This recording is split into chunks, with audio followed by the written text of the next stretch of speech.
آپ کی میزبان صبح ضیاء بلیٹن کا باقاعدہ آغاز کرتے ہیں اور شامل کرتے ہیں اب تک کی اہم ترین خبریں۔ پاکستان نیول اکیڈمی کراچی میں 124ویں مڈ شپ مین اور 32ویں short service commission SSC course کی کمیشننگ پریڈ منعقد ہوئی، جس میں 90 مڈ شپ مین اور 34 SSC کیڈٹس نے کامیابی کے ساتھ پاسنگ آؤٹ کی۔ اس تقریب کے مہمان خصوصی رائل بحرین نیول فورس کے commander rear admiral Ahmed Mohammed Ibrahim Al Bin Ali تھے۔ ان کی آمد پر chief of the naval staff admiral Naveed Ashraf نے ان کا استقبال کیا۔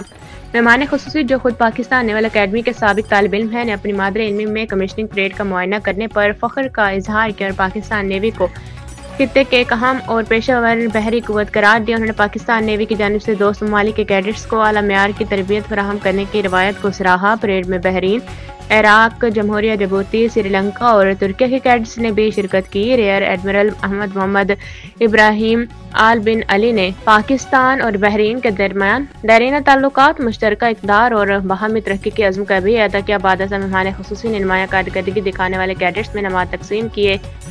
مڈ شپ مین محمد عزیز عباس کو مجموعی طور پر بہترین کارکردگی پر اعزازی تلوار سارڈ آف آنر دی گئی، جبکہ مڈ شپ مین شہاب احمد نے اکیڈمی کی ڈگری حاصل کی۔ Chief of the naval staff کے گولڈ میڈلز پاکستان سے آفیسر کیڈٹ عمر مختار اور عراق سے آفیسر کیڈٹ الزہابی فہد حسام فرید نے حاصل کیے۔ SSC کورس سے آفیسر کیڈٹ سید سعد شاہد نے کمانڈنٹ گولڈ میڈل اپنے نام کیا۔